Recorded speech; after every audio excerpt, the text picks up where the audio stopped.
Good evening, Who Dat Nation, and happy Wednesday, Bayou Blitz family. Happy post-draft Wednesday to everybody. The exhausted looks on our faces, both Brendan Boylan's and myself, your co-host tonight, should tell you that we are not fully recovered yet from our annual Bayou Blitz Draftathon. But listen, I at least I hope I speak for Brendan. We had a blast, and thank you for all of the. Thank you to everybody, that joined us at all through our 3-day telecast, and a special love sent out to all you troopers who checked in with us for all 3 days. We got a busy show tonight. We're waiting for Saints great and Saints Hall of Famer Tyrone Hughes to jump on with us to give us his rundown on the draft, as well as get caught up with him in general, and also hear about some of his draft stories that he has. I know he's relayed a couple of them to us in the past. But with that, let's get rolling. How are you tonight, Brendan? I'm doing well. That was quite the intro for Tyrone. Tyrone is joining us now. So what's up, guys? How y'all doing? Can y'all hear? Yeah. We got a hell of an echo though. Let's see what I can do here. Can y'all hear me? Yeah, it's good. Yeah. A little bit of an echo. Yeah, it's kind of a delay in there. Yeah. Brendan, is that on your end? Are y'all still getting the echo? Yeah. Mm-hmm. What about now? Let's see. No, I think. Yeah, I got something. Oh, there you go. That's on me. Is it on my end? I think it's Tyrone's. Is it on my end? Can you jump off and log back on? You want me to get on the laptop, or would that help? Or it'll take a few minutes. That might help a little bit. It might. All right, let me try that now. I'll jump back on. All right, technical difficulties. We had them during draft week, so only right that they continue, right? Yeah. But you're right. Trying to catch up on sleep and just life, 13 hours live on air ends up taking a lot of time and energy. So what Bob said, thankful for you guys that stuck with us for all 3 days or any days at all, because I'm sure we were making all sorts of sense by day 3. I know we had some good stories, and the Saints.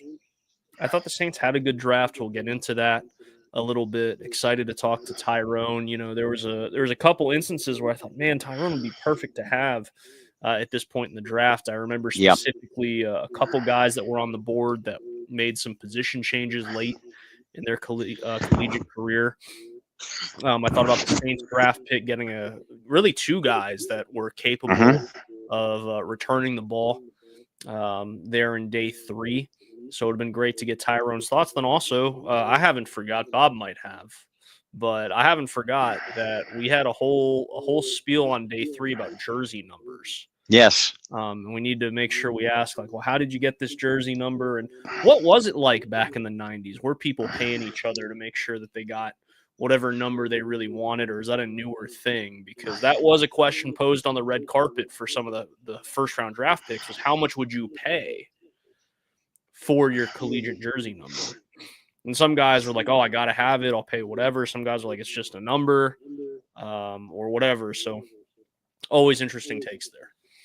And if you are a number watcher or a jersey collector, Jordan Tyson officially announced today that his number for the Saints will be the same one that he wore at Arizona State. He will be number 0 for the New Orleans Saints. Only the 4th person in Saints history to ever wear that number, either that or 00. One has worn double zero, Ken Burrow, a highly drafted wide receiver in his own right.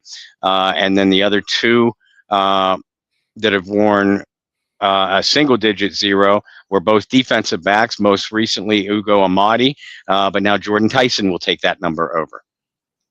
I was going to say, there can't be that many zeros all time, especially Nope. in football. It's not a very popular number, but hey, maybe Jordan Tyson's able to popularize that number and cement it as his own in Saints history. Tyson ends up being an interesting pick. We talked about it a little bit, but not just because of Tyson, but I think the Saints draft as a whole, grabbing 3 receivers, given you should not expect all of those receivers to get significant playing time. You're looking at Tyson, obviously, and then, maybe a few snaps here, a few snaps there, opportunities here, opportunities there for the other guys. But I did see some statistics on 40 times for the Saints receiving room. This is going to be a really fast team, which is really different than what we experienced last year, or even the years prior with Derek Carr, where I remember, and I can hear the ghost of Bob's past in my ear right now, talking about how are you going to have a team that is built to be fast and have a quarterback that wants to launch the ball long, but you really only had one guy, and that was Rashid Shaheed at the time, that could really go and run some of those deep routes consistently because of, Chris Olave's injuries. And I can hear the ghost of Bob in my ear now saying, well, so now if you took this team and you put it in the past a couple of years, I'm sure we'd be thinking differently. But this should be a very dynamic offense on paper. We haven't even talked about the running backs at this point. I'll go ahead and throw out there. CJ Donaldson was signed to the practice squad, or an undrafted free agent, rather. That's going to be an interesting one to watch. I love Ohio State running backs. You can go over the last few years, and obviously some of them haven't really amounted or matched their collegiate production, but Zeke, J.K. Dobbins, just to name, the first few off the top of my head, like those guys at Ohio State are built to run a very physical style, and that's really fun. I don't know if Donaldson makes the team or makes the practice squad, but that was one that intrigued me. Well, and on Saints Wire, I do my yearly tradition of post-draft analysis, breaking down the fit and the reasoning for not only every pick but the undrafted rookie signings as well. Several got posted this afternoon. I think the draft picks that have yet to, they've all been submitted. The works and writings have been submitted, but I think the ones that still have yet to publish are Barian Brown, the 6th round wide receiver, TJ Hall, the 7th round cornerback. But I've also done two analysis workups on one CJ Donaldson and another at the edge with Central Michigan's Michael Heldman, along with a few others coming. As always, please stay tuned. If it's my profile that you like to read it on, great. I continue to post links there, but give us a follow over at the Saints Wire too. While we wait for Ty, let's kind of go through this. I don't want to go necessarily pick by pick, but we can. Before we do, let's talk about a party in Paris. Our friends at Get Checked or Check Out. The website is tcynow.org, so make sure you check that out. Get Checked or Check Out has added another big fundraiser, for the calendar year.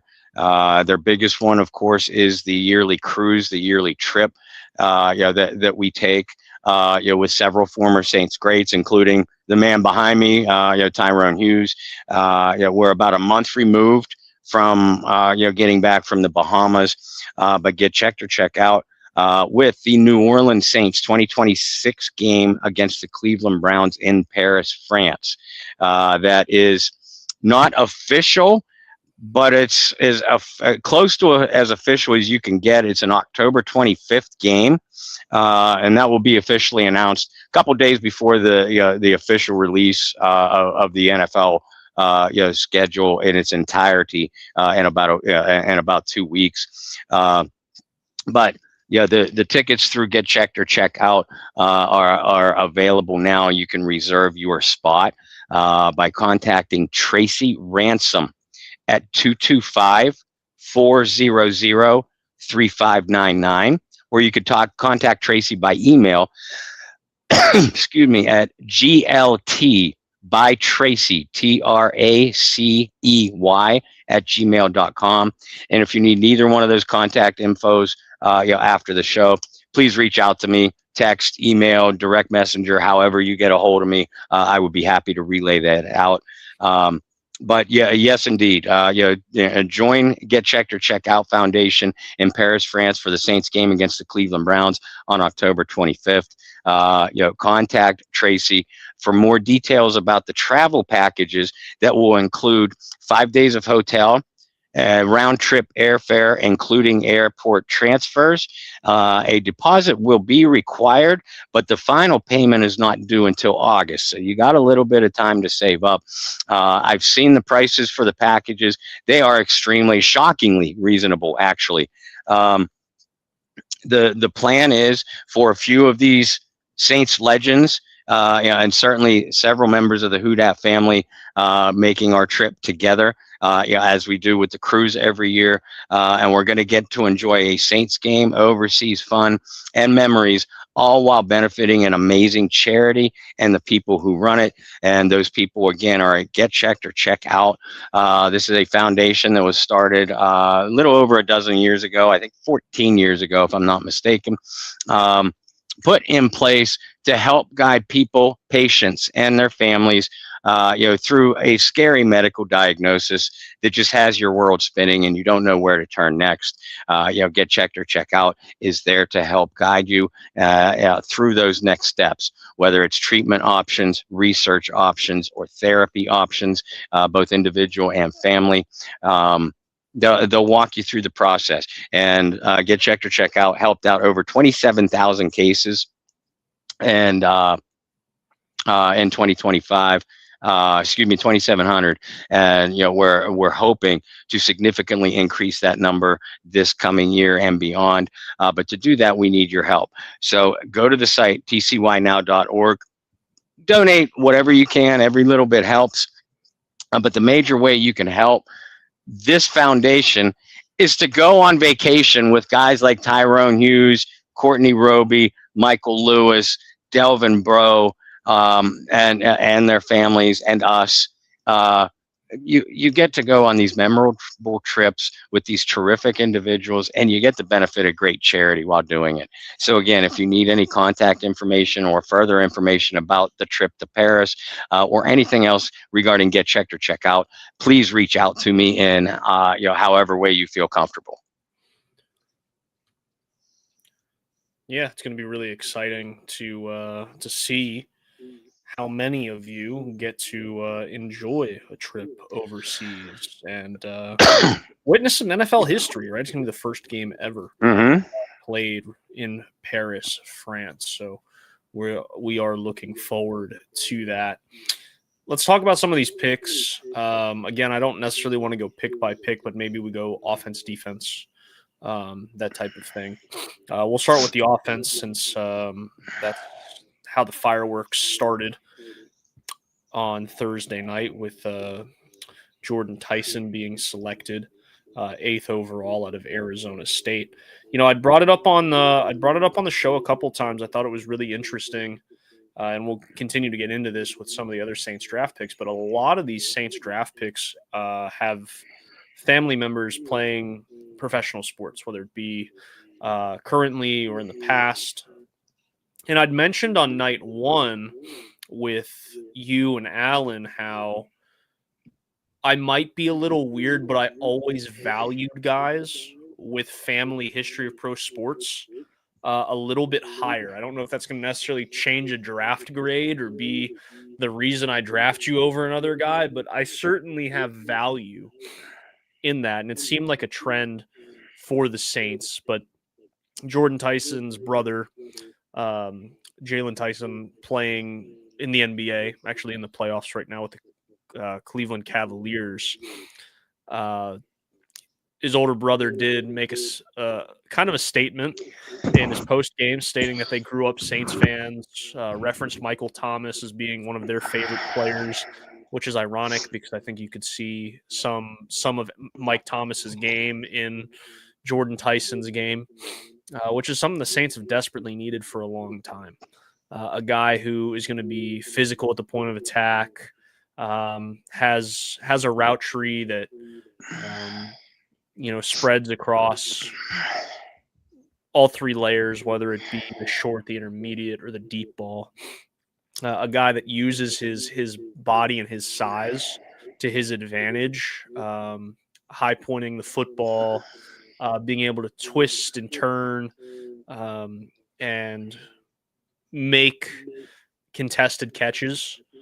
Mm-hmm. I think the pick makes a lot of sense for the Saints. I think there's a lot of reason to be excited, but I think one of the biggest reasons to be excited is exactly what Jordan said after the draft, saying you're going to have me and you're going to have Chris Olave. One of us is going to be one-on-one, and then what are you going to do? What kind of confidence does that give you, that you have the confidence of this young man saying that just minutes after being selected? Yeah, and you certainly do love the confidence of Jordan Tyson, but you can't help but fall in love with this kid's game when you watch him on tape. He was extremely productive, for 3 of his collegiate seasons. One at Colorado and then the last 2 at Arizona State. Effective anywhere along the formation. I love the disguise he has in a lot of his routes. That sets him up for to use sudden cuts, to create instantaneous separation. And I've seen the improvement in his route precision, between the transfer from Colorado to Arizona State and over the last couple years. A lot of people are attributing that to his receivers coach with the Sun Devils, former Steelers Pro Bowler Hines Ward. Hines, not a Hall of Famer in my humble opinion, but certainly a capable receiver during his own NFL days. Good, tough route runner, good blocker, and you could see that sort of develop with Jordan.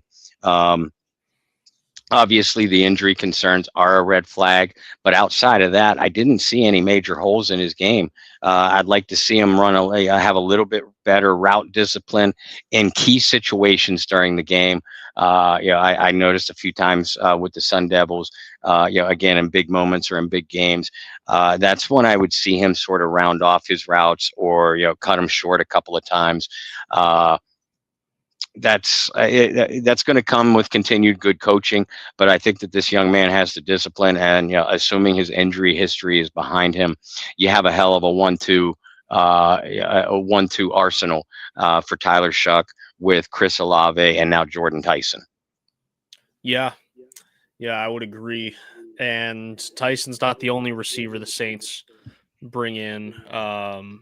Let's talk about a guy. It's funny because I brought his name up in day 2 and used him as an example of where I see the Saints taking a second receiver. If you don't believe me, go watch the tape. There's only 13 hours of it you have to look through, but it's there. It's somewhere. But I had brought up the name Bryce Lance because I thought, hey, it would be a project guy, a guy that's not going to instantly start for you, or a guy who's going to instantly get a ton of snaps for you.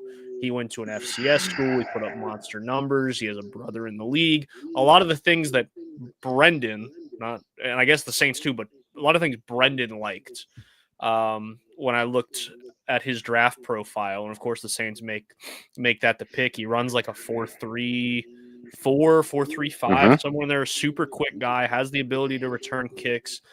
Only player in the history of North Dakota State University, which has been a powerhouse a true powerhouse at the FCS level for many, many, many years now. He's the only player to ever have back-to-back 1,000-yard receiving seasons. There's a lot of things to like about this kid, but it is a huge jump, and I acknowledged it when they made the pick. It is a huge jump to go from FCS to the NFL. It's going to take time, but because of that speed, I think he's going to be able to find a home on special teams and slowly earn some reps over the course of his rookie year. You're going to earn reps because, one, if you work your tail off, but two, let's just face facts. Guys are going to get hurt. Guys are going to get nicked up. And you're going to have to trust some guys to step up. What did you make of that pick? Obviously, you can kind of hear in my voice the excitement. I always love taking FCS guys because I went to an FCS school and I worked for an FCS school for a long time. But what's your thoughts on the prospect of Bryce Lance? Because like I said, I think it's safe to assume this is not a guy that you would want to necessarily be taking serious snaps in year one. And if he does, a lot of things went wrong. You know what? I don't know if I agree with that last statement. Tyrone just messaged me. He should be back in the queue, momentarily. But Bryce, like you said, all the physical tools in the world, 4.34 speed, a 1.49 second 10-yard split. What's that tell you? That tells you that this kid gets up to full speed really fast. He's an explosive leaper, but don't forget his length. He's 6'3", 204 pounds. He has the physicality to hang with NFL defenses too. Could take the top off a defense, but I also saw a player with very good natural deep ball tracking and that adjusts well to off-target throws. I've been saying all off season, writing it, saying it, typing it, that the Saints were going to take 2 wide receivers. I didn't have 3 on my bingo card. But you certainly saw a talented second receiver go to the Saints in the 4th round. You're right on one aspect. Bryce Lance is not going to challenge for a starting spot right away.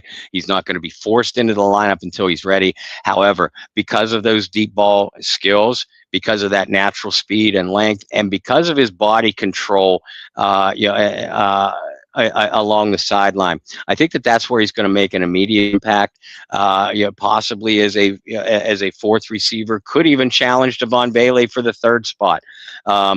His long-term impact is going to depend on his ability to expand his route tree, slip the press a little bit more decisively, especially with the jump from FCS to the NFL, and he needs to improve his zone awareness. That should come with reps and experience against a higher caliber of competition.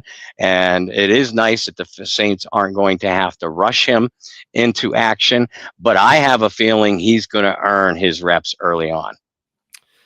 Let's talk about the last receiver selected by the New Orleans Saints. I think a lot of people excited just because, well, it's an LSU Tiger for the first time in – I know you have that stat somewhere. When's the last time the Saints had drafted an LSU Tiger? 2018, Will Clapp, 7th round. Okay, so it's not as far back as I thought. No, but before that, I think you got to go back to, I believe it was Al Woods back in 2010, and then Devery Henderson, and what was that, 2005 or 2004? 2004, I think. Yes, 2004, but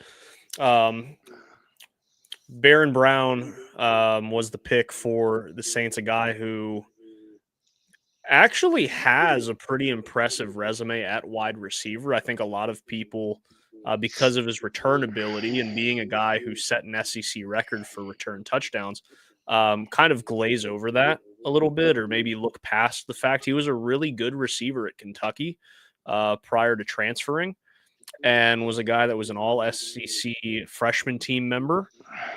I think that's something to note.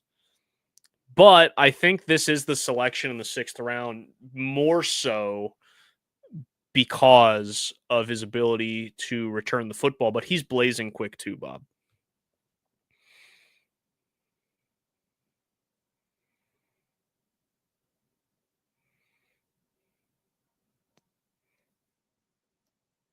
No, there he is. All right. You there? No, I got you. You froze up there, but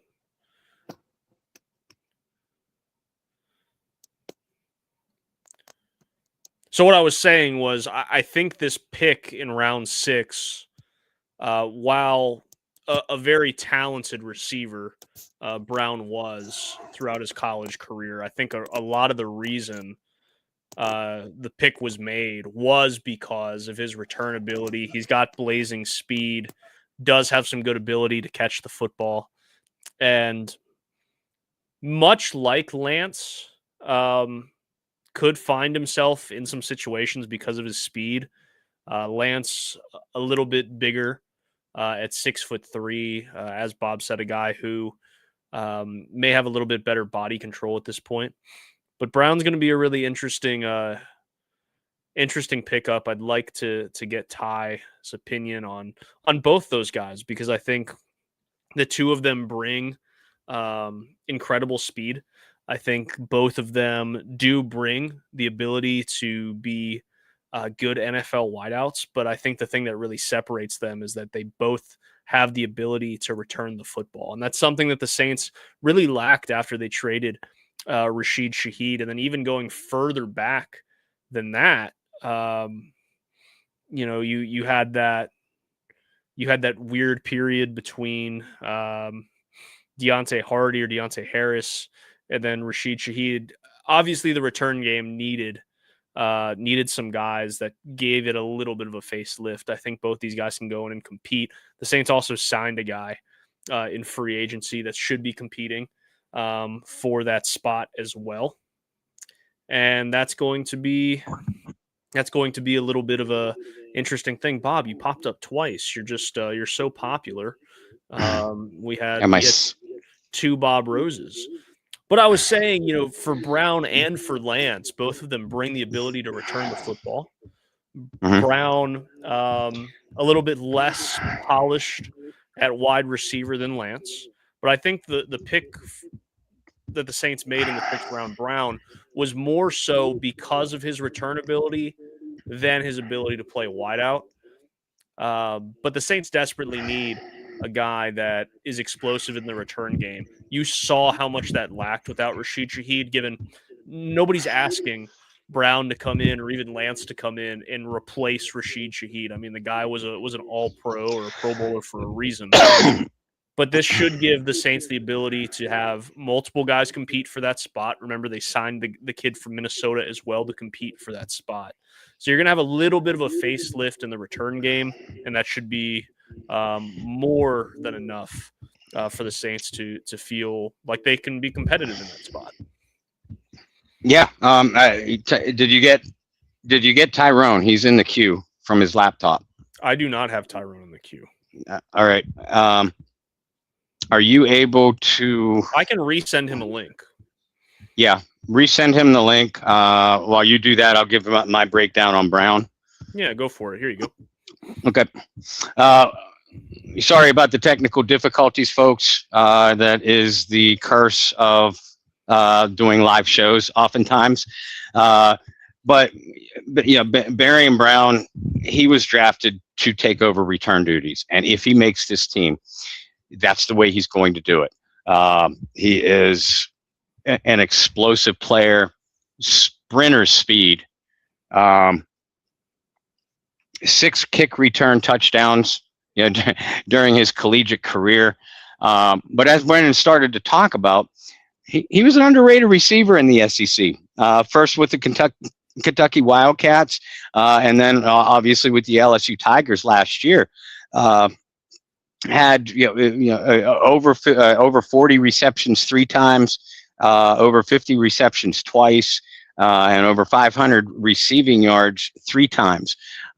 So he can bring an underrated element. And again, it was obvious that Kellen Moore and Mickey Loomis wanted this receiving core and wanted the weapons around Tyler Shuck to be faster.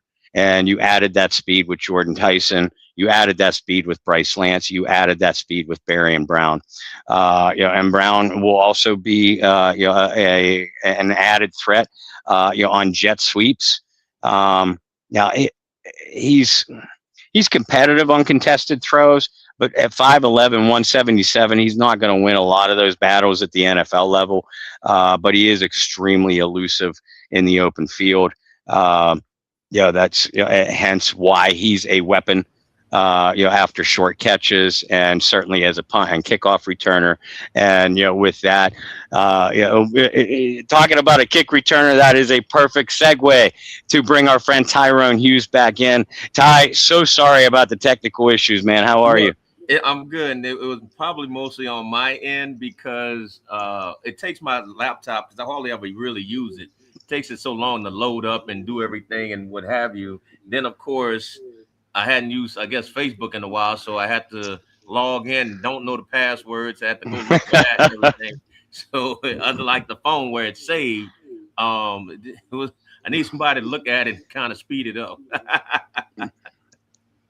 You know what? I'm the same way. Most everything I do is through my phone. It kind of boggles the mind of these other guys who have, laptops and netbooks and everything else. I'm like, no, man, I do everything through my phone, including my writing. Exactly. So I mean, emails, work, business, whatever. It's all on the phone. So I'll ever use the laptop. Is the sound better? Much. We appreciate it. Okay. I'm sorry for being late. No, man, it's all good. Honor to have you. I know you're a busy guy. You were extremely busy during the draft. Doing stuff with Ken and WWL. But before we get your thoughts on the draft picks, I wanted to ask you first if you were going to be a part of the Get Checked or Check Out trip to Paris that we're promoting. And, I'd like you, if you don't mind, talk about the site a little bit, talk about our trip to the Bahamas. And I know you're doing something off to the side, too, that Lauren and I are looking into, hopefully helping out what you're doing that way, too. So talk to our people about that. Well, actually, that post I just put up was actually for Get Checked or Check Out to go to Paris. So hopefully we are trying to get enough people to go to that, and hopefully we can get enough to do it. I think everybody's some of the people that when I posted and sent it to or tagged in it said that they've already kind of committed or got their plane tickets and everything. There's still a lot of people out there, but I think everybody's still waiting on game tickets or if they're going to get game tickets. So I think it'll be great, though, for those of you out there. If you haven't booked already, definitely look at Get Checked to Check Out and come along with us. And I'm definitely planning on going. Awesome. And I had to send Will to bed early, but he wanted me to say hi to his video game tag team partner. Folks, it was awesome to watch. Folks, what happened was I forget which night it was, but we were waiting. A handful of us were just kind of hanging out outside of a comedy club, waiting to open up. But Will, who of course is only 8, he was all he was all miffed that he wouldn't be allowed to go into the adults only show. So we're sitting there and we're having a good old time anyway. And all of a sudden, Tyrone turns to him and he says, "Hey, Will, you want to go play video games?" And that just perked up his night. And I posted pictures on my Facebook about the two of them, just going. I think for a while you were teammates, and then you were opponents. But he had a blast with you. Great. I mean, and I enjoyed it. Yeah, like I said, we were just sitting down, and I know that he said that they had that arcade up in there, and I'm like, hey, let's go kill some time and let's go play. And I think I know on a cruise like that, he probably doesn't get as much time because everything is kind of geared towards us and the parents and the adults and everything. So I mean, I understood that. So yeah, it was great to have that little opportunity with him. And we're not going to remind. Okay, maybe we will remind people whose team took second place in the putt-putt tournament this year. But actually, I think it was third. I know we took Courtney's team took second. We took second. I don't know where you finished, but I know we beat you. We beat your team by literally one spot. We got third, and Mike finally won. After about 2 or 3 years of us winning. They finally took us down. I don't know how, but Mike joked about bringing some weighted balls this year, so somebody got to check that luggage Hey, and next the year thing for about it sure. on this cruise, with their putt, like most of them have the little walls where the ball can't kind of go off the course. Whereas Yeah. this one, it was windy, and this one didn't have the railings, so you may end up 2-3 courses over trying to putt back for a putt on there Yeah. because you didn't have any. And then when you had a lean, you had to know where it was leaning, and then you also had the boat rocking and everything, so you didn't know where the ball was going to go. Yeah, it was a challenge. I think Mike and Randall thought I was going to go Happy Gilmore a couple of times because because the tilts happened in the wrong at the wrong spot. But again, as usual, we have a good time. So definitely Yeah. anybody want to come on that cruise, coming. I did like I still would rather the Cozumel out of New Orleans. Well, given the issues that you guys had on your transport That from was Louisiana, yeah. plus that, yeah. But I mean, everybody ended up making the port on time. We had a great time, as always. It was fun, yeah. And Cozumel, Bahamas. It's all about making memories and getting to know each other and our families. And that's the way I always promote this. Is it's a way for fans to get to know you guys and your families, and it's literally hug after hug after hug on this cruise. Hey, how you been all year? And hugging. The last night, there's probably 150 hugs exchanged with everybody because that's just how close everybody is on Yeah, this trip, guys. exactly. And like I said, I mean, I think this was my maybe fifth or sixth year, I think, and this is what I think the 13th or 14th year for the cruise Hmm. overall. So I mean, and a lot of those people have been there since Cruise One. I know Mike has been there since one. A lot of the other fans that are on there have been there since number one. So there's definitely some loyalty there with all of them. And again, we just had a great time. So if you guys can make it out there and want to get on a cruise and just have a really good time, just come on and join us. Well, yeah, there you go. And again, it'd be before that even, and we will keep you posted on the specific dates and destinations when we get them. But you could do the same kind of thing and book your reservation for the Paris trip, with Tyrone and get checked or check out, by contacting Tracy Ransom. And again, if you need that contact info, again, folks, just reach out to me, text, email, messenger, however you want to, and I will give you all the information that you need. Well, Ty, with you here, we were just in the middle of talking as you overheard Bob. We were right in the middle of talking about some of these Saints draft picks, and Calvin brings up a great point here in the chat, saying that there were 3 consecutive picks made by the Saints in day 3, where the guy they selected returned a kick for a touchdown that previous season, which I thought was really interesting. And he's talking about Bryce Lance, Lorenzo Styles Jr., and Barryon Brown. We're just talking about Brown being a guy who was picked probably more so because of his return ability than his ability at wide receiver. So we did want to kind of get your input on some of these picks between Lance and Brown. I think both of them are going to certainly compete for the return job. But what is it like going into the NFL knowing, hey, I could really make a name for myself if I can just solidify myself as the return man? And both those guys have blazing speed as well.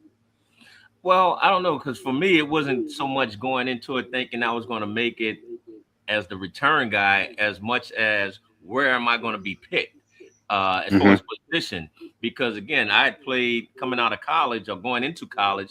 I was always an offensive guy, wing back, and at here at St. Augustine, New Orleans, which basically was a running back / receiver coming out of the backfield, catching passes. I get to Nebraska, I'm doing the same thing. My junior year, we decided to throw the ball more, so they moved me from wing back to receiver, and then I break my wrist my junior year, towards the end of my junior year, and now I become a defensive back in 2 bowl games. And my senior year, I played, I think, maybe in 4 or 5 games where I played both ways as a defensive back. Then all of a sudden, the draft comes around, and it's like, oh, we don't know where to pick him. And I really would have loved to have been. And I think I said this before. The one thing that I do regret about the NFL or when I played is not being more assertive and talking to the coaches on putting me on the offensive side of the ball where I knew I could have helped out, especially with the Saints, whether that was as a receiver, running back, what have you. I went to Chicago.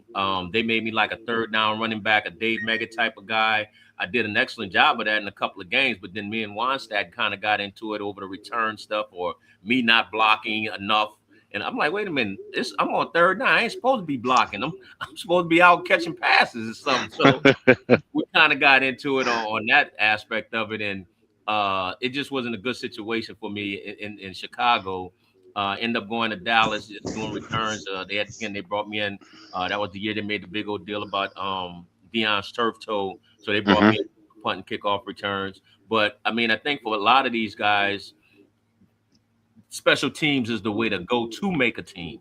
But one of the things that made me so good at it is that I had all of the confidence in the world at that job. That wasn't what I was concerned about.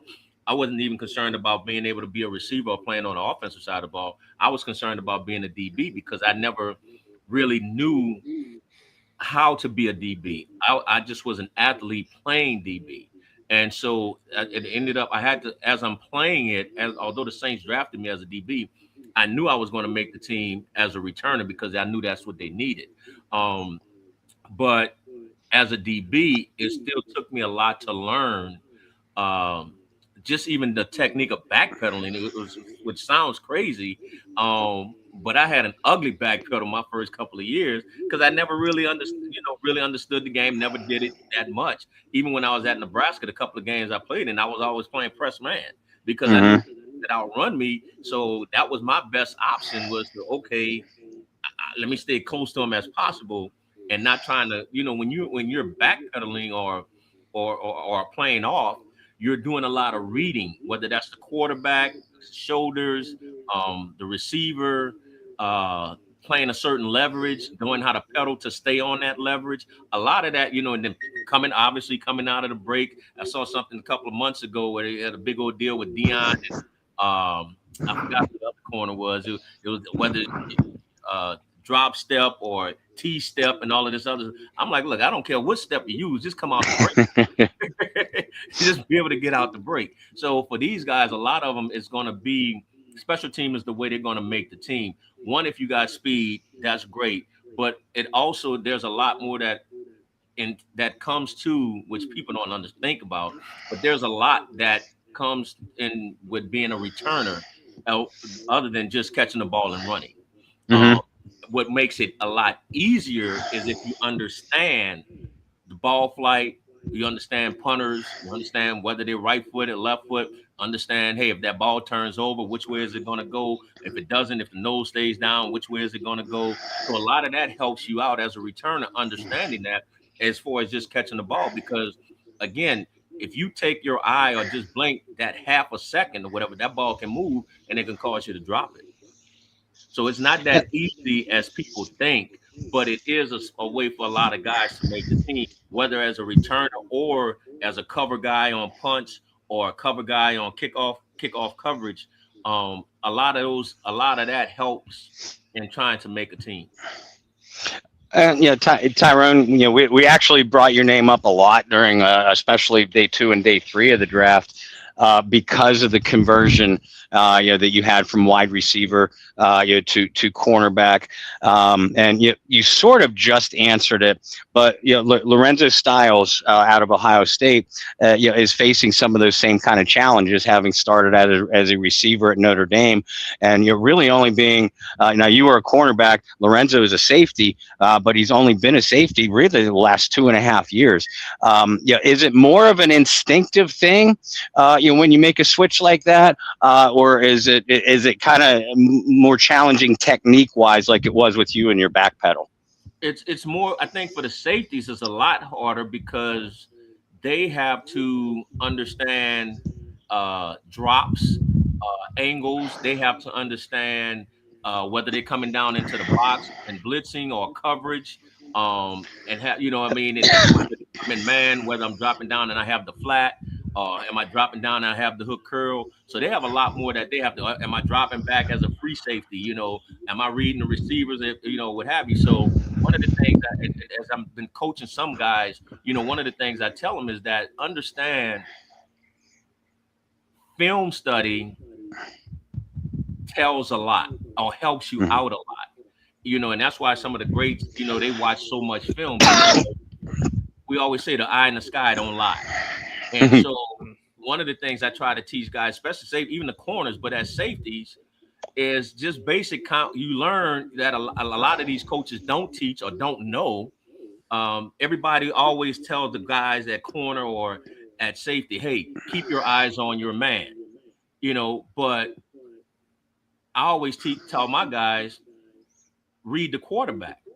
And so coaches like, well, how is that? Well, I got good peripheral vision, so I know how to keep the guy in front of me and see what he's doing and still read the quarterback.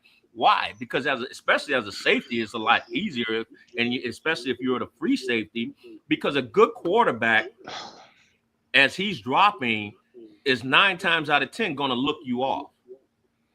So if I'm studying film and I know that, then I should know I'm going to stay as he's dropping and he's looking to the right. Why am I going to go to the right and he's still dropping back? He's not going to throw the ball while he's dropping back. He's going to throw the ball once he hits his steps. So if it's a 3-step drop, if it's a 5-step drop, if it's a 7-step drop, as long as he's dropping, I don't care where he's looking, because I'm going to keep dropping. Now, once he hits his step, he's going to look and turn his shoulders. And that's why I tell my guys, read the quarterback's shoulders. Don't read his eyes. Don't read his head. Wherever his shoulders turn, that's where he's going to throw the ball. Nice. Because that's where he has to plant. That's where he has to guide with his arms. Wherever his shoulders turn, I could drop back and look to the right. But if my shoulders are pointing to the left, that's where I'm throwing the ball. But I'm not going to, as I'm dropping back and I'm looking to the right, I'm not going to throw the ball. So why, as a safety, you're going to the right? Common sense. That's all. You can't beat physics. I mean, it's as simple as that. But like I said, a good quarterback is going to look you up. Now, as I study film with a lot of these younger quarterbacks, the minute they get the ball, they're looking at where they're going to throw the ball. So I know now, hey, I'll get over the top. But like I tell them, film will always prove what you think you're seeing. So if I think or if I try to read the quarterback's shoulders, I can confirm it by watching film. And that's why guys study it so much. But you have a lot of coaches. I mean, even when say you got 3 wide receivers to one side and you're lined up, you're the inside guy, you're lined up on the 3rd receiver. Why are you playing him inside man? Because that's what every coach tells everybody. Stay inside, read your guy. Well, if you're playing man coverage, whether it's free or whether it's a blitz, if I'm playing inside man on the 3rd receiver, the 9 times out of 10, the only route he can beat me on is on the outside, because I have no outside coverage, and that's the widest part of the field. So 9 times out of 10, that's where he's going to go. Whereas if I play him on the outside shade, if he runs that outside route, I'm already out there. But if he runs anything inside, I got a linebacker inside short, and then I got a free safety deep. So why am I playing him inside when all my help is inside? But 9 times out of 10, what route do you see most of those guys get beat on in the red zone? A corner route or a flag route. Yeah. Because they're playing inside. So by your natural alignment, you're beat because you're playing him inside. And again, a lot of these coaches don't understand that, because the only thing they know is watch your man and play inside, because they don't have the knowledge or have that understanding to say, hey, look, try this, because they've never done it. And the first thing they'll say is, well, that don't work. No, it ain't that it don't work. It's you don't know it. So a lot of these guys trying to make other positions or make that change, for him, it's going to be based off. He has to get by with his athleticism in the beginning until he learns how to become a safety and what to read. I think the nice thing for Styles is going to be the fact that he's not going to have the immediate pressure to have to step in and play major snaps. Yeah. I think what you just said makes a lot of sense too, being able to rely on his athleticism. Based off of his measurables and his speed, I mean, he has special teams demon written all over him. But that gets you so far before you got to potentially step in and make some plays. But I like the fact that for a lot of these guys we're talking about in day 3, they're going to have all the time they need to kind of mature a little bit. A little bit of a silly question, but it did come up on draft night, and it came up because some of the guys on day 1 on the red carpet were asked this by some different media outlets, and that was about jersey numbers. They were asking these guys in round 1, what would you pay to get your college jersey number from, when you get drafted to whatever team you get drafted to. So I wanted to ask you, how much has that culture changed since you played to now, and what's the significance behind your process of picking a jersey number, whether it be high school, college, and then eventually the NFL? Well, for me, when I went to college, I wanted my St. Aug number, which was 87 in high school. But and the rule was back then, and even when I got to the NFL, if a veteran guy in the NFL or a senior or older guy in college had that number, then you had to get another number. Now, as you became a junior or senior or what have you, or a starter, then you can pick the number that you wanted. But typically, it always went to either a veteran guy in the NFL or a senior or older player classification in college. So nowadays, I think guys are even trying to pay to try to get their jersey numbers or something like that. I'm like, I ain't needed that bad. So when I got to Nebraska, like I said, somebody else had that 87, so I ended up getting 33. And that was because who ended up being the guy, Dana Brinson, who ended up being my best friend. He wore that number. So as a wingback, I just came back and said, well, yeah, I'll take his. When I got to the NFL, it was fortunate that the Saints, I was able to get it with the Saints as well. But I mean, it wasn't guaranteed. And so, I mean, a lot of these guys, I mean, like I said, some of them are, I think Shador, if I'm not mistaken, I saw something where he changed his number, or did he? Yeah. He went back to 2, right? He went from 12 back to 2. Yeah. So I mean, you may have that. Maybe that's what he wanted. So now that 12 will be vintage if he turns out to be what I think he can be. So the jerseys really didn't really, I guess, phase, because when I went to Dallas, it was like at that time they were like, well, obviously you can't have 33, so I ended up having 32. Right. Who that was for. But if I'm not mistaken, I don't know if they've retired it or not now, but if I'm not mistaken, they did have some guys later on that ended up wearing 33 with the Cowboys or what have you. So they didn't, at that time, they didn't retire it. But I know when I went in, I couldn't have it. Yeah, I know Dorsett's in their Ring of Honor. I don't know if they ended up retiring his jersey, but I'm with you. I think I remember some different Cowboys, since you came through there in '98, wearing 33. That'd be a good thing to look up. Tyrone, and you have been a big part of our draft coverage for a couple years now, whether pre-draft, post-draft, or during the draft. And you know that none of us are ever going to intentionally disrespect a player, especially a young player looking to further their career, jumpstart their career. But having said that, were there any of the Saints picks that surprised you, either by I don't see the fit here or the logic, or I thought that they'd go for this position, they'd address this position or that position before they they grabbed a specific player? I really wanted them to go, because I thought by them what they have so far on the offensive side, I thought this year with losing DeMario, losing number one, Alontae Taylor, losing him, they would have started to address, not knowing what's happening with Cam. I thought they would have started addressing the defense. And the first, everybody's like, well, who do you think they should pick? I say, I'm not saying it in this order, but I said corner, linebacker, defensive tackle. Mhm. What they needed that first pick should have been one of those three. Well, I don't think everybody I think was under the assumption, and I don't know if the Saints were going to pick him or not. The kid out of LSU, um, but Kansas City moved up the corner. Kansas City moved up to take, and I think that was a big surprise for a lot of people. Mhm. Well, you did. Then you have the linebacker, and he's gone.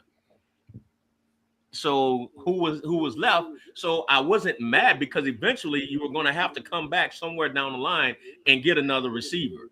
So I guess they figured, hey, this is what's available. Let's get him now, and then we'll just kind of move along as we go. And really and truly, after looking at it, I think they addressed, because my only concern was, are they addressing what their needs are going to be, and not so Right. much as, and people I think looking at all of these draft picks as starters. I'm not looking at first, second round, possibly. Yes, third, fourth, fifth round, you're looking for capable backups. And I think that's what they address, because they need depth. And that has been an issue for the Saints for the last 5 or 6 years. They've not had capable backups.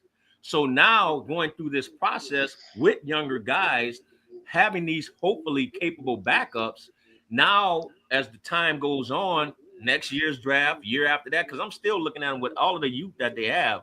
Like I said before, it takes a player 3 to 4 years to really start understanding and get into the NFL, having the knowledge of the game and what it takes. So I'm not expecting what the Saints did last year. I was ecstatic. Mhm. They surpassed my every thought of what was going to happen. I gave them maybe 3 or 4 games. And to see Shuck, which I'm still not, I like him. I'm not sold on him yet, because I want to wait and see when teams start looking at film on him Yep. and understanding what he's doing. But a lot of that also has to do with Kellen Moore and his play calling, and maybe he'll open it up a little bit more. But yes, I think they needed that other receiver, because you don't know. Chris Olave had a great season, but I think he's still one concussion away from not playing again. Jawan, the tight end, Johnson. Yeah. great. He started doing pretty good, but he got fumbleitis. So you don't know what you're gonna get. So I think they kind of went back on the offensive side and say, hey, look, we got a tight end, we got 2 or 3 more receivers. At least, even with those receivers with the speed that they have, they may become slot guys or third down guys in your 4 receiver package. Where, hey, now who do you gonna cover? You got all of this speed out there. Are they good route runners? Can they catch? They may be able to step into a starting role, or at least become that third down or 4th, 5th, 6th receiver, depending on how many they're going to carry. So I think that's going to be something. And again, if it doesn't work out, you still have a couple more drafts. But one of the things I'd like to see, which they ended up doing, and I wasn't too high. I didn't even know who the guy was. But they said he was a top round pick. But you traded him. So I don't know how long he's been in the league, the guy that they traded to get from the Raiders, the defensive end, because I thought that was another one. I'm sorry. I said corner, D tackle, linebacker, edge rusher is what they needed to have. And so I think they went out, they traded for this guy. Again, I don't know much about him. They said he was a top pick, first round pick, if I'm not mistaken, but you didn't trade it for him and gave up a 5th round pick. So that ain't saying too much about him right now. But that's something you needed. And again, maybe another capable backup. If they're able to keep Cam or bring in somebody else later on. But you need veterans. And when I say veterans, I'm not saying 9, 10, 11-year veterans. I'm saying 5, 6, 7-year veterans who can help, who's still young and able to play, but can help out the young guys as well. That can contribute, maybe not even start, but at least be, again, capable backups, because that's the one thing the Saints have not had is depth.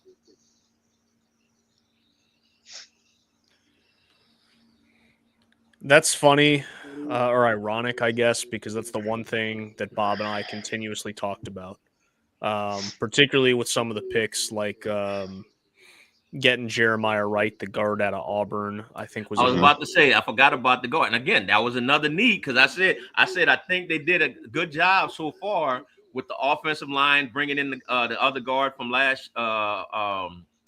left guard. And so the only other issue was Ruiz. What are we going to do? Yeah. So Yeah. getting this guy, hey, putting him in that spot again. We still working on 2 to 3 more drafts before I think they can start making the playoffs. Which they weren't too far from. Tampa, I think, is the only team that they really have to beat to try to get to the playoffs, or at least win the division. Because I don't think Atlanta's has done that well. I don't think Carolina has done that well. So they have an opportunity. It's just a matter of those young guys being able to come together, and that's why I say 3-4 years down the road is what I'm looking at. Hey, where are they going to be then? And everybody has their own individual draft boards and their own thoughts. But you more so than the average person, Tyrone, the way coaches, players, and GMs think. Coaches and players. That's What fair. the hell GMs be That's fair. And they scouting department. Oh my God. Yeah. Yeah. But I was with you. Not that I dislike Jordan Tyson, the player. I think if he stays healthy, he could be a fantastic receiver. And I do like the strategy that they went with. Hey, we think we got our young quarterback. Now what we got to do, we got to protect him and we got to give him weapons to succeed. So I see the logic, but I was with you. I thought that they would address receiver a little bit later, considering the depth, and that they would go defense first and in the second day. But the fact that they didn't address edge rusher until the trade for Tyree Wilson, and they could very well get a very motivated player hoping to jumpstart his first round career, and they didn't get a cornerback at all until the 7th round. Does that tell you that maybe Kellen Moore has more confidence in these rostered players than what what most of the fan base does? Or do you think it's just the way the draft board fell and then they were like, because you listed every level of the defense being needs, wide receiver, offensive line were needs, tight end was obviously they felt like was a need to bolster Juwan Johnson. So do you think it's more that they saw what they have at edge rusher and cornerback and they liked those players more than what the average person did? Or was it the fact of we have so many needs to fill and oh shit, there's no edge rushers left, oh shit, there's no cornerbacks left? And I think that's what happened. And still, again, thinking McKinstry's there, you got Jonas Sanker back there at the safety spot. So I think I'm looking at it, and I'm hoping they're looking at it as something over time. We're going to have this right and have these people that we need and want at those positions. Again, they had to address the receiver position. We knew that, but I think if the corner was there, possibly they would have got him. If the linebacker was there, I think they possibly would have got him, because there's still a need for those guys on the defensive side. They got a defensive tackle in the 2nd round. Great. So which tells me and looking at his size, he can play. But again, right now, it's a matter of let's take what we can get at. They may not be what we want, but let's take what we can get, because they're still probably better for those positions that we need, because you still need, like I said, offensively and defensively, you still need a lot. Mm-hmm. You still got just about every other. You find that running back, you find that quarterback with your starter and your backup or whomever. I think you find on your offensive line, again, just getting capable back. Everything now is either starter or backup for each position. And I think what they saw was we got a starter on at the receiver position, and everything else on the defense side is going to be basically backups. And again, still got two more years and free agency to bring other people in. Well, that's a good segue into something that I wanted to ask you as a former player and a guy who has switched teams before. I wanted to get into your head about what might be going on in the head of Cameron Jordan at this stage, right? Well, I haven't been around that long as Cameron Jordan. That's fair.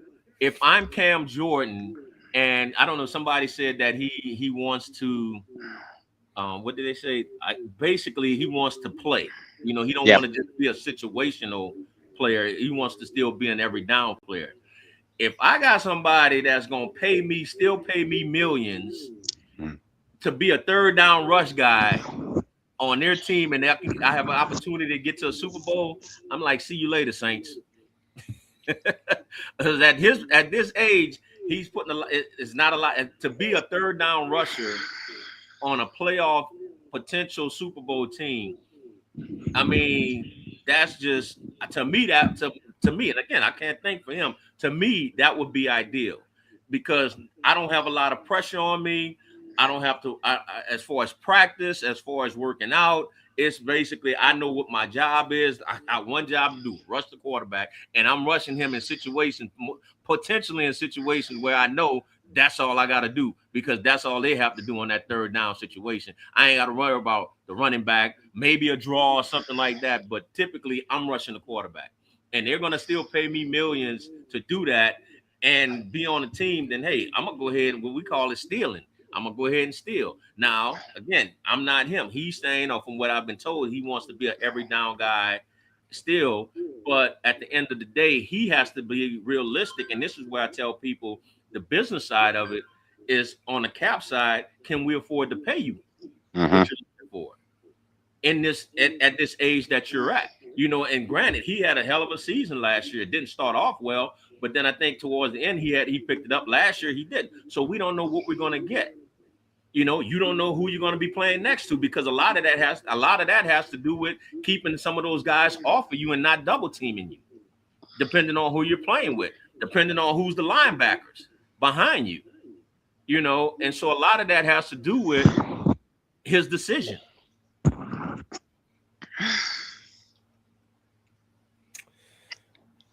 Well, we'll put you on the spot, or I'll put you on the spot here.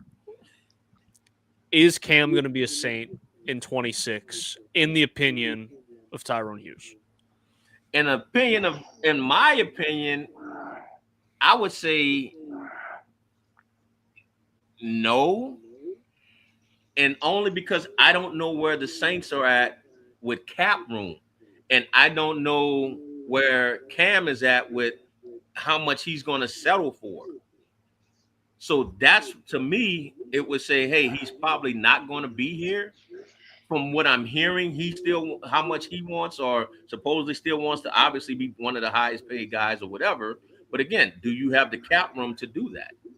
And I think Loomis has finally gotten him out of that bad situation with Drew and Taysom and some of these other guys where he kept kicking the can down the road and they've been over the cap or whatever. Now you have cap room, so why go back to that?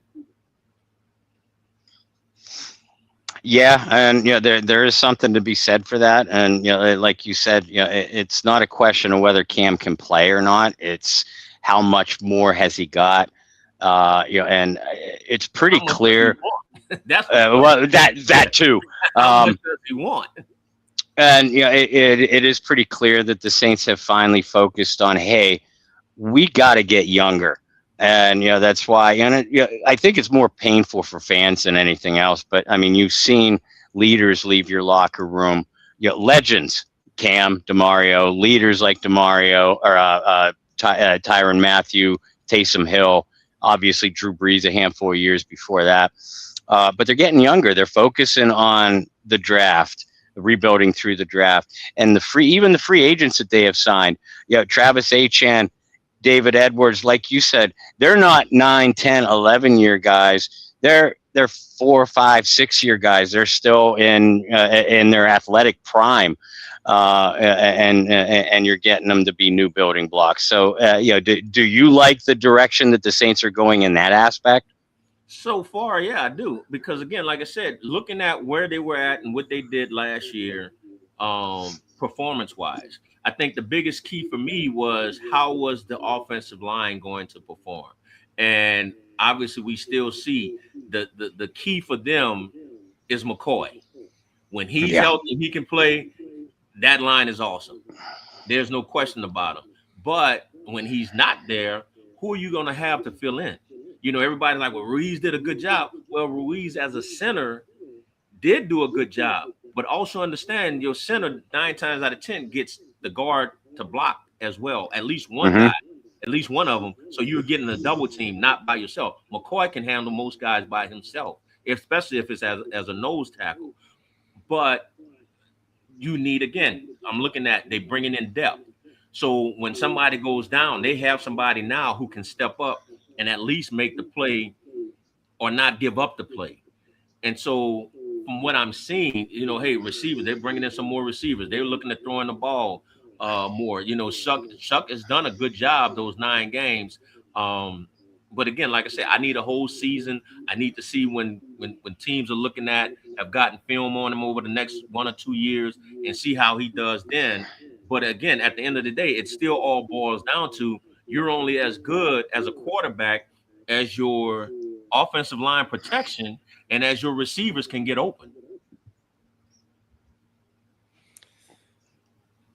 I think my last question directed your way about this Saints draft. We've heard you say a couple times, you look at this draft and you look at the position of this team and you're looking years down the road.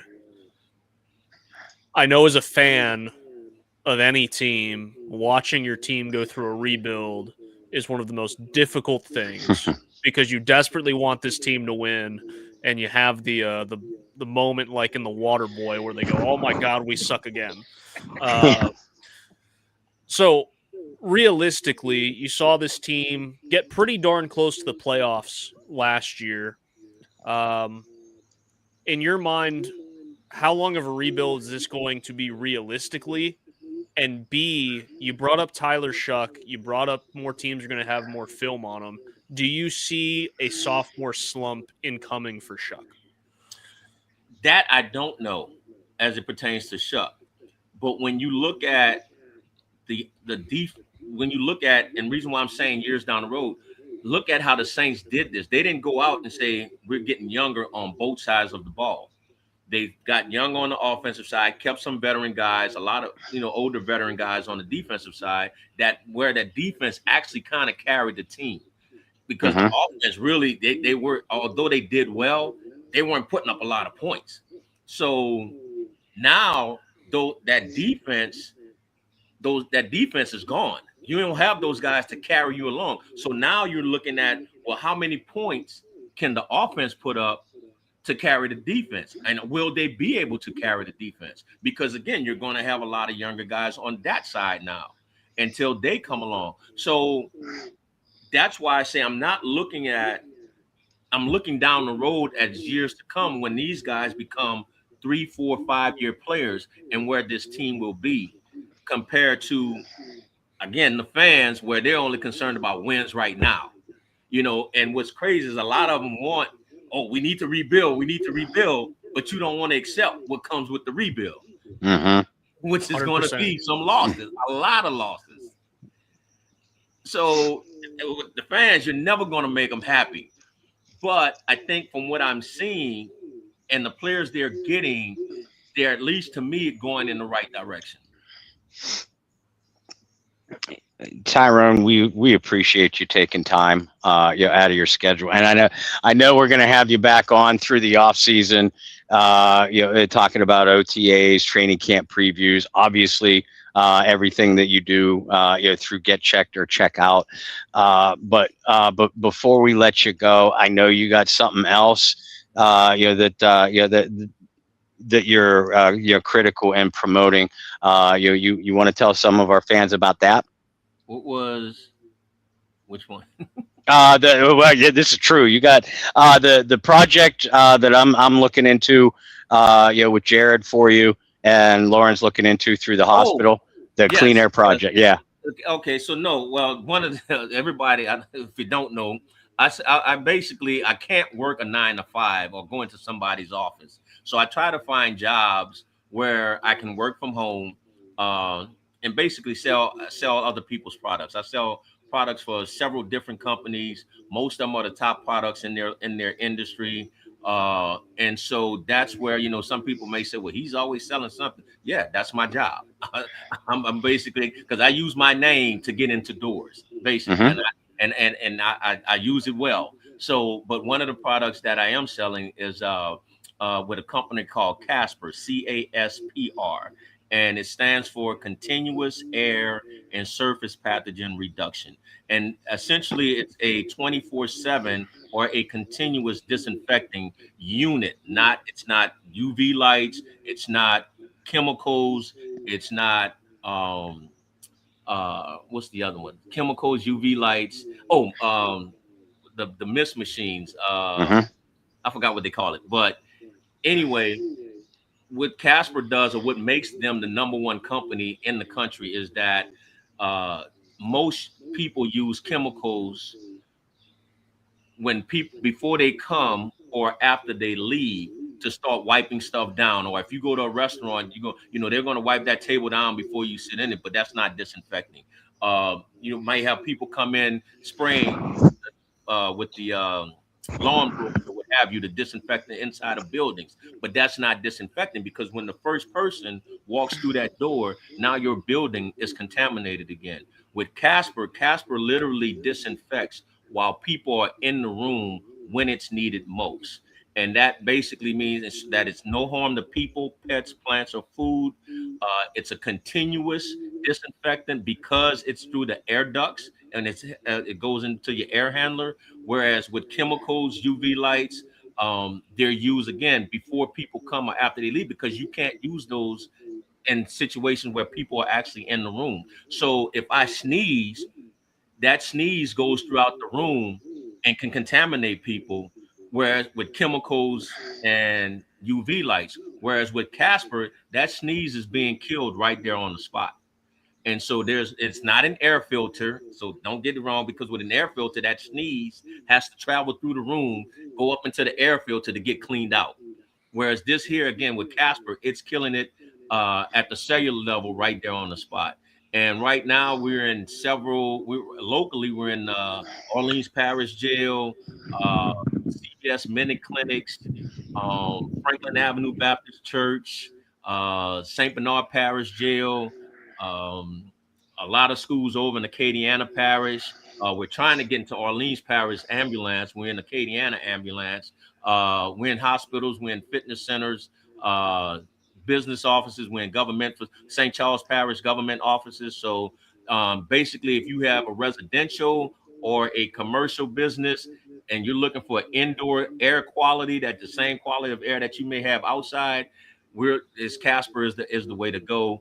And definitely for hospitals, when they're using their UV lights to clean a room, the UV lights work. But again, it doesn't work when somebody's in the room when it's needed most. And there you go, folks. If you need any way to get in touch with Tyrone, to help get Casper involved in your business, again, you could reach out to me. I know my wife Lauren and I are trying to get Tyrone an ear with not only Children's Hospital up here in Pittsburgh where she works, but also into the retail world, in Jared where I work. Suffice to say, not as many germs as a hospital, but there's a lot of germs through retail too. And the cost for everybody, the cost is anywhere between $1.25 a square foot. Typically, the bigger the square foot is, the cheaper it's going to be. So you can figure, if you have a house that's 3,000 square feet, you're probably looking at about $3,000. And again, it's a one-time purchase. So once it's installed, there's no labor needed to maintain it or what have you. It's installed in your air-conditioned ducts or by your air handler. And what happens is, as that air passes over these coils, is what it is. Those coils turn the air literally into a hydrogen peroxide, which is basically the air we breathe outside.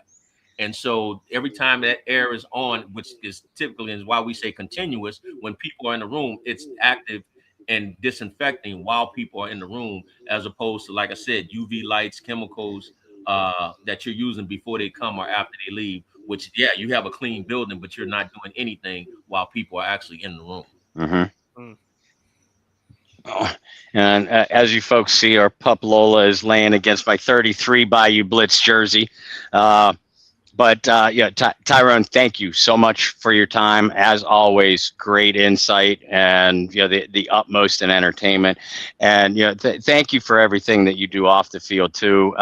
With Get Checked or Check Out, a truly wonderful charity. And again, folks, check all of them out at tcynow.org. But again, thank you for everything. Thank you for being our friend. It's been truly a pleasure getting to know you.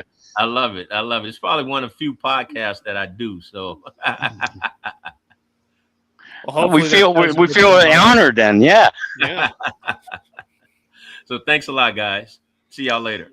Thank you, my friend. Take care. All right. Bye-bye. Thanks, Ty. We'll see you. That's Saints Hall of Famer Tyrone Hughes. A lot of good insight from him. He's always a fun guy to talk to. He always brings the juice, if you will. He always has energy, even when it's late and 9:30 about his time right now. He's always bringing some energy. He's always bringing laughter, and a guy that even through the screen, his energy is contagious. So we always like having him on the show. And I know you got to see that up close and personal the last few years with the Crews, and just the contagious personality and enjoy that he brings to just everyday life. So we can always appreciate a guy like that being on with us and talking football and all that good stuff. Yeah, and again, folks, how many times are you going to be able to go to an event where, there's plenty of times to meet and greet NFL players or players of other sports, but how many times is your child going to get to play video games with Tyrone Hughes because it was his suggestion? Or you get to golf with these guys and just poke fun at each other. You're sitting down and you're eating 2-3 square meals a day.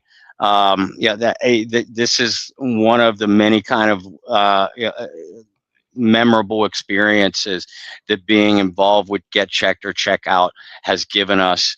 And the only thing that we have to do is help them promote their charity.